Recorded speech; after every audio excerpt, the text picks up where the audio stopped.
So hey guys, welcome back to other video of tales of हर्निंग god and I hope कि तुम लोग बहुत ही ज्यादा अच्छे और मजे में होगे। वीडियो में आगे बढ़ने से पहले कहना चाहूंगी कि अगर इससे पहले का एपिसोड अभी तक चेकआउट नहीं किया है तो पहले जाओ और जाके उसे देख लो, वरना यहाँ तुम्हें कुछ समझ नहीं आने वाला। और अगर तुमने देख लिया है तो बिना किसी देर के आज के इस वीडियो को शुरू करते हैं। सो होमीज, जैसा कि मैं लास्ट एपिसोड में देखा था जहाँ पे किन्मो इंपीरियल एडवाइजर के साथ उस मास्टरमैन और यहाँ पर जितने भी सेक्ट के मेंबर्स थे उन सभी से फाइट करने पहुंच जाता है, जहाँ पर इन सभी लोगों ने जाल बिछा के रखा था ताकि ये लोग इंपीरियल एडवाइजर और जो एकेडमी के स्कॉलर्स हैं उन सभी को एक साथ निपटा दे। लेकिन फिर किन्मो भी अपनी डेमोनिक सेक्ट के सारे लोगों को मैदान में उतार देता है और इंपीरियल एडवाइजर के इशारे पर वो यहाँ से सारे स्कॉलर्स को लेकर काफी दूर चला जाता है और इंपीरियल एडवाइजर अकेले इन सभी से फाइट करना शुरू कर देता है। इस दौरान किन्मो के दोस्तों को पता चल जाता है कि असल में किन्मो ही डेमोनिक सेक्ट का लीडर है। अभी यहाँ पे इंपीरियल एडवाइजर और उस मास्टरमैन और बाकी के जो 3 ओल्ड मॉन्स्टर्स थे इनके बीच घमासान युद्ध होता है। लेकिन इस दौरान किन्मो नोटिस करता है कि ये जो मास्टरमैन है ये 9 ड्रैगन एम्परर टेक्निक का यूज कर रहा है जो कि रॉयल ब्लड लाइन से बिलोंग करता है। यहाँ पे किन्मो समझ चुका था कि रॉयल फैमिली से ही कोई गद्दार है जो कि यहाँ इनके बीच मौजूद है। और एंड में जब इंपीरियल एडवाइजर इस बंदे का काम तमाम करने वाले थे और इसकी पहचान का पता लगाने ही वाले थे कि तभी यहाँ पर एक जायंट सा बुद्धा स्टैचू आकर उसकी जान बचा लेता है। और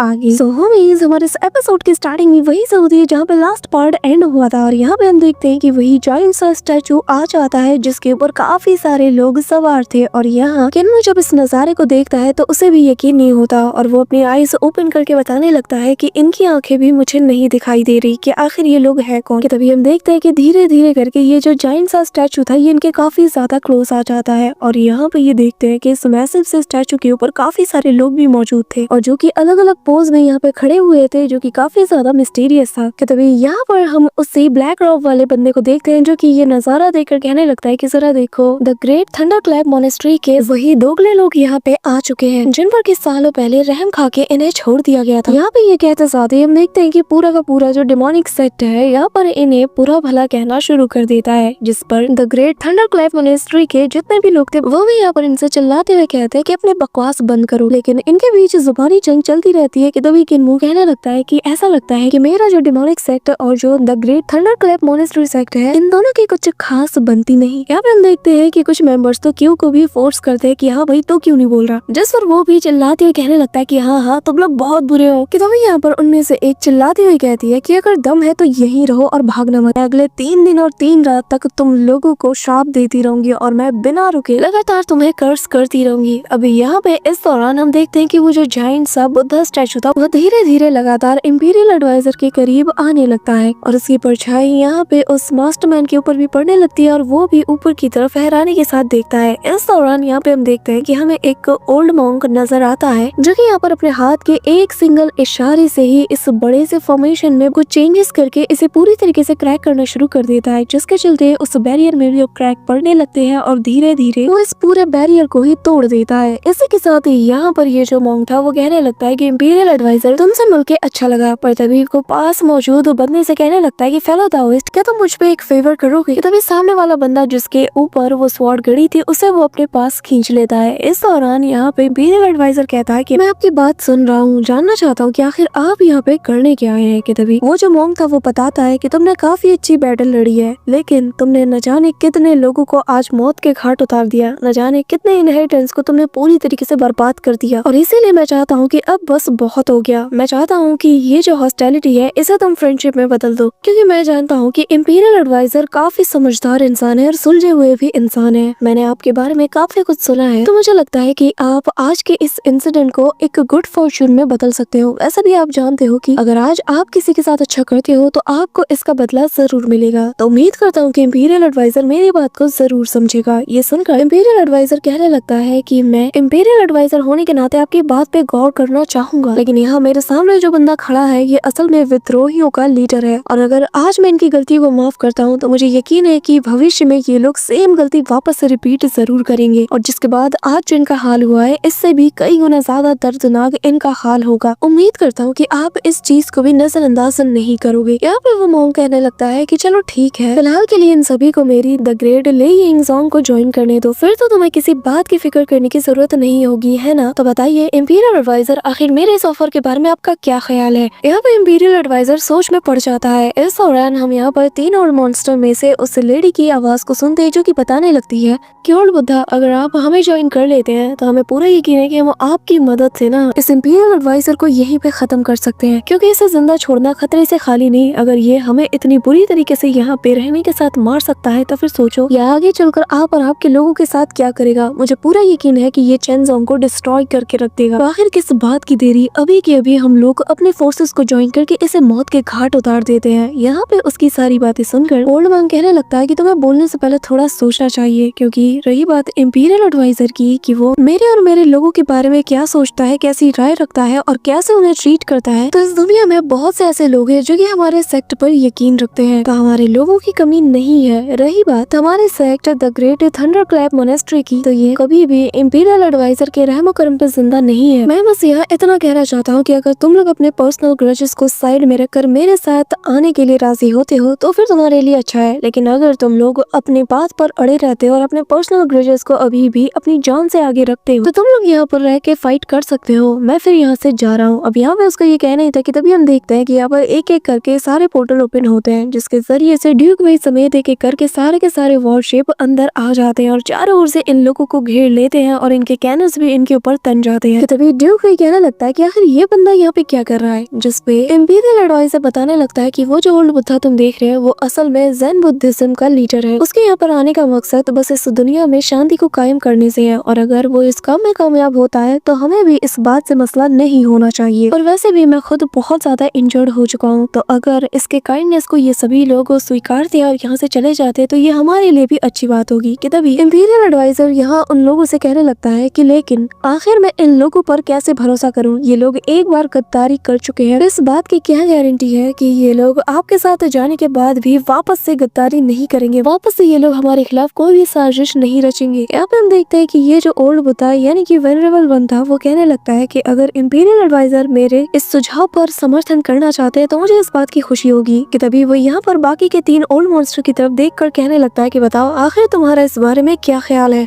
यहाँ पे हवा का रुख ये तीनों समझ चुके थे, तो ये लोग अपने हथियारों को वहाँ पे गिरा देते और कहने लगते हैं कि हम लोग सरेंडर करते हैं और हम आपके साथ आपके थंडरक्लैप मोनेस्ट्री में आपके साथ वापस जा रहे हैं, और हम कसम खाते हैं कि कभी भी आपकी मर्जी के खिलाफ हम वहाँ से एक कदम भी नहीं निकालेंगे। ये सुनकर इंपीरियल एडवाइजर भी सेटिस्फाइड था, पर तभी उसकी नजर यहाँ पर पास मौजूद उस इंजर्ड बंदे पे जाती है यानी कि उसी जनरल पे, और उससे कहने लगता है इसे जल्द से जल्द अपने साथ ले जाओ, ये काफी ज्यादा टैलेंटेड है तो इसे मरना नहीं चाहिए। यहाँ पे हम देखते हैं कि वो जो ओल्ड बुद्धा था वो भी काफी ज्यादा खुश था, लेकिन तभी यहाँ पर इंपीरियल एडवाइजर उस मास्टरमाइंड की तरफ इशारा करते हुए कहने लगता है कि सब चले जाएंगे लेकिन ये यहीं पे रहेगा। ये सुनकर वो ओल्ड बुद्धा कहने लगता है कि इस बंदे के साथ हमारा कोई भी कार्मिक कॉज नहीं है और न ही इसका कभी मेरे सेक्ट के किसी मेंबर के साथ कोई कनेक्शन रहा है, तो इसके साथ क्या करना है ये आप बेहतर जानते हैं। ये कहते साथ ही वो स्कॉलर कियांग और बाकी के जो ओल्ड मॉन्स्टर्स थे उन सभी को ऑर्डर देता और कहता है कि मेरे साथ वापस चलो। ये कहते हुए वो उस बुद्धा स्टैचू के हाथ को इसकी तरफ बढ़ा देता है। अब हम देखते हैं कि ये तीनों उस मास्टरमाइंड से माफी मांगते हुए कहने लगते हैं कि हमें माफ कर देना लेकिन हमें जाना होगा। ये कहते साथ ही वो तीनों उस पे सवार हो जाते हैं और अब ये लोग यहाँ से जाने वाले थे कि तभी वो मास्टरमैन इंपीरियल एडवाइजर की तरफ देखकर कहने लगता है कि आखिर तुम मेरे साथ क्या करना चाहते हो। हाँ, जिस पे इंपीरियल एडवाइजर साफ लफ्जों में कहता है कि तुम्हें मैं कैपिटल में ले जाऊंगा जहाँ पर तुम एम्पर का सामना करोगे। ये सुनते साथ ही वो मास्टरमैन जोर जोर से हंसता है और कहता है कि तुम न जाने कितने सालों से अपनी अथॉरिटी से भी ज्यादा ताकत को दिखाते आए हो, हर चीज पर तुमने अपनी मनमानी की है और आज तुम्हें अचानक से याद आया कि यहाँ पे कोई एम्पर भी है और जो कि तुम्हारे ऊपर है और जिसके अंडर में तुम आते हो। हाँ, एक बात मैं अच्छे से जानता हूँ कि तुम्हारे हाथों में ही एक दिन रॉयल फैमिली पूरी तरीके से मारी जाएगी और खत्म हो जाएगी। ये कहते हुए वो अपने हाथों से ही अपनी खोपड़ी को ऐसे मसल के रख देता है, जो देखकर सभी लोग दंग रह जाते हैं। और यहाँ पे किन्मो ये सारा नजारा देखकर कहने लगता है कि इंपीरियल एडवाइजर ने उसे एम्परर के सामने रखने वाली बात कहकर उसे फोर्स किया कि वो खुद ही अपनी यहाँ पे जान ले ले, क्योंकि जो चीज लिंग फैमिली और इंपीरियल एडवाइजर के बीच चल रही है, अगर इनके बीच उस कॉन्फ्लिक्ट का पता लोगों को चल जाए तो फिर ये पूरा का पूरा किंगडम 2 धड़े में बढ़ जाएगा। और जब ऐसा होगा तो तब रूलर और जो गवर्नर है ये 2 लोग अलग अलग हो जाएंगे। इससे न सिर्फ लिंग फैमिली खतरे में आ जाएगी बल्कि इससे पूरा का पूरा नेशन ही खतरे में पड़ जाएगा, और जो कि इंपीरियल एडवाइजर या एम्परर कभी भी नहीं जाएंगे। तो यहाँ पर हम देखते हैं कि वो ओल्ड बुद्धा यहाँ पे इंपीरियल एडवाइजर से कहता है कि अगर यहाँ के मैटर सॉल्व हो गए हो तो फिर मैं यहाँ से जाना चाहूंगा, जिस पे वो कहने लगता है कि उम्मीद करता हूँ कि आपका सफर अच्छा हो। जिसके बाद वो ओल्ड बुद्धा अपने सारे लोगों को यहाँ से लेकर लेकर जाने लगता है। इस दौरान जब इनकी सवारी किन्मो के सामने से गुजरती है तो वो जो ओल्ड बुद्धा था वो किन्मो से यहाँ पे बात करने की कोशिश करता है और ब्रदर कह के उसे रिस्पेक्ट देता है, जिस पे हम देखते हैं कि मास्टर किन्मो को मना करते हैं कि इससे थोड़ा सतर्क रहना चाहिए, कि तभी किन्मो भी उन्हें रिस्पेक्ट देता है। इस दौरान उस ओल्ड बुद्धे की नजर यूनशिया पे जाती है और फिर कहने लगता है कि कितने अफसोस की बात है कि शी क्यूलियो हमारे बीच के इस बॉन्ड को प्रिजर्व नहीं करती। इसी के साथ यहाँ से ये आगे जाने लगता है और कहने लगते हैं कि सभी लोग एक बात याद रखना, एक ख्याल एक बीज की तरह होता है और जैसा तुम बीज बोओगे वैसा तुम काटोगे, और कर्मा किसी को भी नहीं छोड़ता, इसलिए कुछ भी करने से पहले एक बार जरूर सोचना और सोच समझ के ही कोई फैसला लेना। यहाँ पे हम देखते हैं कि वो लोग चले जाते हैं कि तभी यहाँ पे हम जिया को देखते हैं, जहाँ पर वो कहने लगती है कि मास्टर आखिर आपने ऐसा क्यों किया, आप हमारे सेक्ट के लीडर है तो आखिर आप उसके इस ग्रीटिंग्स को कैसे एक्सेप्ट कर सकते हो, और अब तो आपने इसकी ग्रीटिंग्स को एक्सेप्ट करके अपनी आइडेंटिटी को भी रिवील कर दिया है, जिसका मतलब ये है कि आपके लिए खतरा भी पड़ जाएगा। उसकी बात सुनकर किन्मो कहने लगता है कि मैं डेमोनिक सेक्ट का लीडर हूँ और मुझे अच्छे से पता है कि मैं क्या कर रहा हूँ, उसने तो बस मुझे रिस्पेक्ट के साथ ग्रीट किया, तो भला उसके ग्रीटिंग्स का रिप्लाई देने में क्या बुराई है। इससे हम दोनों बराबर साबित होते हैं, कोई किसी से छोटा या बड़ा नहीं। और रही बात मेरी आइडेंटिटी की, तो आज नहीं तो कल सभी को पता चलना ही है, और इसमें क्या बुराई है कि उसको मेरी सच्चाई का पता चल गया। मैं ये तो नहीं दिखा सकता कि मेरे सेक्ट मेंबर्स के पास उनका कोई लीडर ही नहीं, आखिर मैं उसके सामने तुम लोगों को नीचा फील होने कैसे दे सकता था।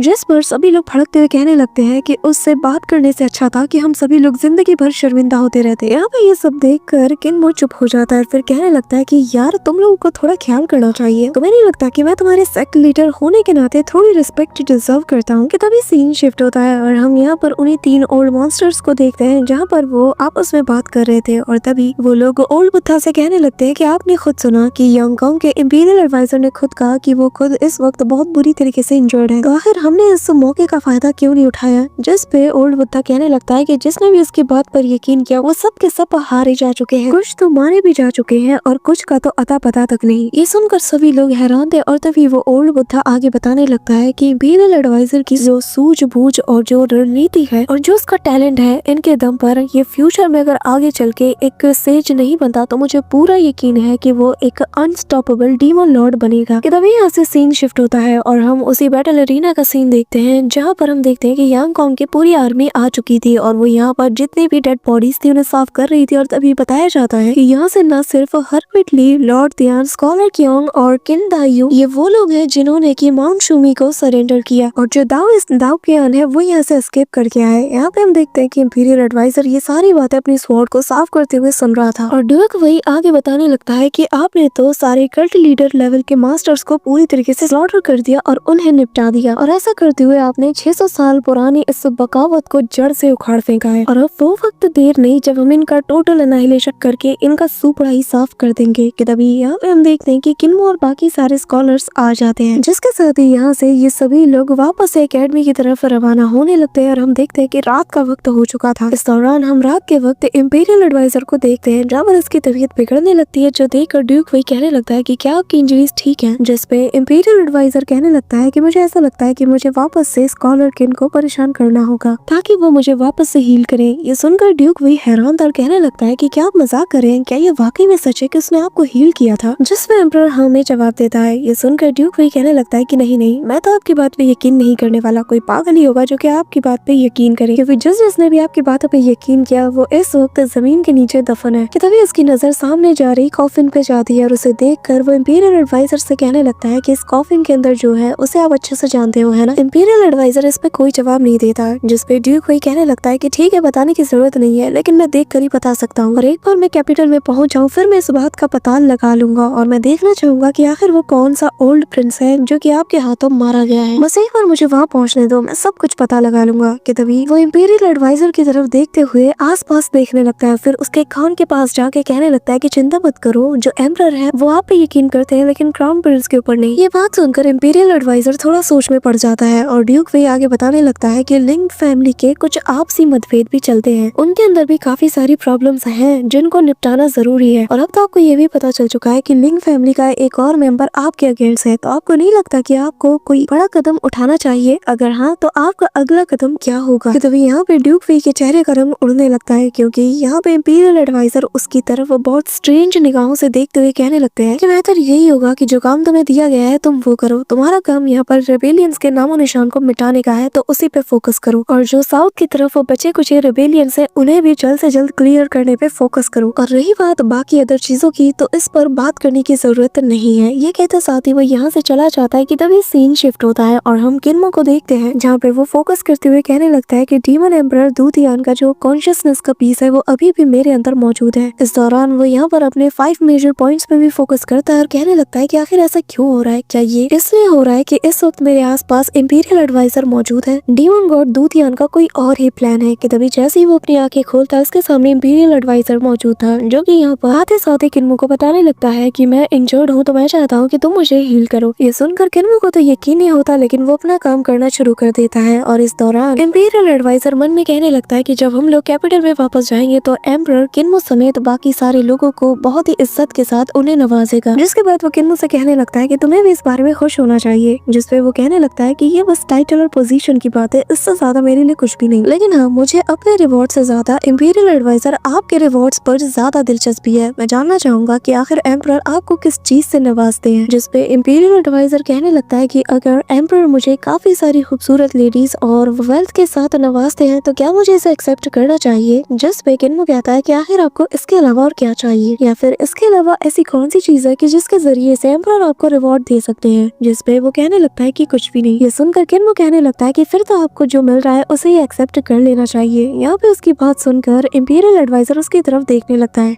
जिसके बाद किन्मो उनसे सवाल करते हुए कहने लगता है कि वैसे मैं जानना चाहता हूँ कि क्या हमारे इंपीरियल एडवाइजर के फैमिली मेंबर्स भी हैं। जिसमें वो बताने लगता है कि बस कुछ पुराने सर्वेंट्स और कुछ गार्ड्स हैं। अब ये सुनकर किन्मो कहने लगता है कि आपके पास कितना पैसा है। जिसपे वो कहने लगता है कि मेरी जो मंथली सैलरी है वो मेरे लिए इनफ है। ये सुनकर किन्मो कहने लगता है कि क्या वाकई में आपकी कोई वाइफ या बच्चे नहीं है। जिसपे वो कहने लगता है कि मेरे ऊपर बहुत बड़ी जिम्मेदारी है और जो हेवनली प्रिंसिपल मेरे दिल में मौजूद है उसके चलते दुनिया के ये जो डिजायर्स हैं, आखिर मुझे इन सब की क्या जरूरत है। मुझे बस अपने दिल के रास्ते को फॉलो करते रहना है। ये कहते साथ ही वो चांद की तरफ देखता है कि तभी यहाँ पर किन्मो हंसते हुए कहता है कि मेरे ख्याल से इंपीरियल एडवाइजर को ना शादी करके घर बसा लेना चाहिए। ये कहते हुए वो और ज्यादा स्माइल करता है कि तभी सीन शिफ्ट होता है और यहाँ पे हम देखते हैं कि एम्परर चिल्लाते हुए कहता है कि क्या 30%, आखिर तुम क्या बोल रहे हो। कि तभी यहाँ पर उनका गार्ड बताने लगता है कि हाँ आपने सही सुना कि इंपीरियल एकेडमी के जो स्कॉलर्स थे जिन्हें की बैटल अरीना में भेजा गया था उनमें से 30% लापता है। ये सुनते साथ ही एम्परर पैनिक करने लगता है और वो यहाँ वहाँ चक्कर काटते हुए कहने लगता है कि आखिर ऐसा कैसे हो सकता है। ये तो हमारे फ्यूचर की बैकबोन है। हमारे इस यांगकांग डायनेस्टी के ये लोग पिलर्स थे जिनके कंधों के भार पर ही हमारी ये डायनेस्टी आगे बढ़ती। आखिर ऐसा कैसे हो सकता है। लेकिन मैं उस गद्दार को छोड़ूंगा नहीं जिसने की हमारी इन्फॉर्मेशन को लीक किया और जिसके चलते गद्दारों ने घेर के इन्हें मारने की कोशिश की। जिसके बाद वो दिमाग लगाना शुरू कर देता है कि जो फर्स्ट रैंक के ऑफिशियल्स हैं उनके अलावा बस मैं और तुम ही हैं जो कि इस बारे में जानते थे, इस मिशन के बारे में। जो क्राउन प्रिंस है उसके कुछ टीचर्स हैं जिसे कि इस बारे में पता था। जिसके बाद बारी आती है मिनिस्टर की, मार्शल की और Duke way.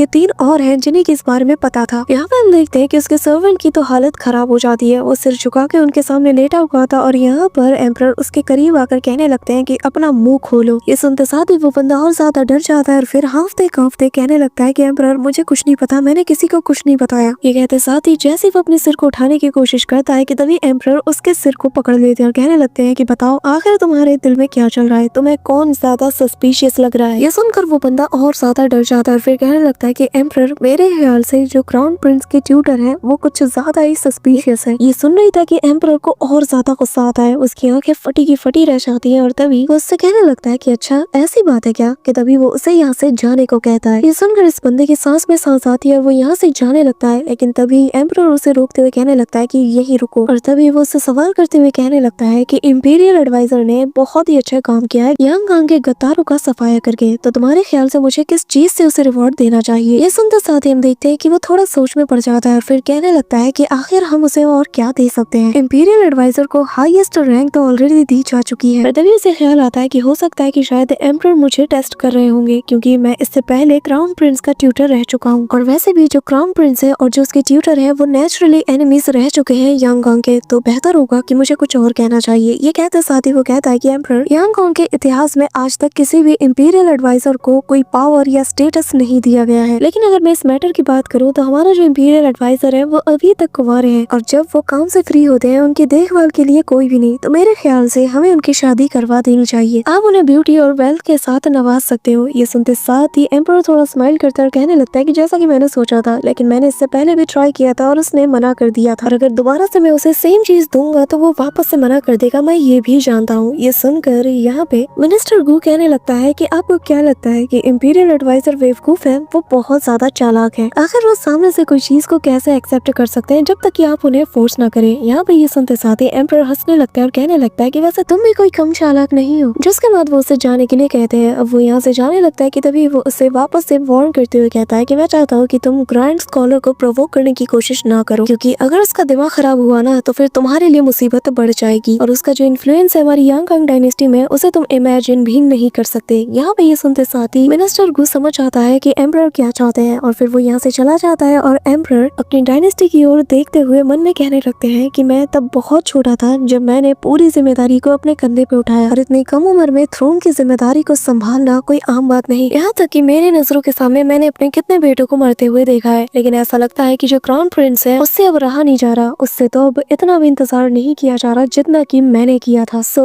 That's it for today guys. I hope कि तुम सबको आज की वीडियो काफी ज्यादा पसंद आई होगी। अगर हाँ तो वीडियो को लाइक करना, चैनल पे नए हो तो सब्सक्राइब करना। तो मिलते हैं नेक्स्ट वीडियो में, तब तक के लिए बाय।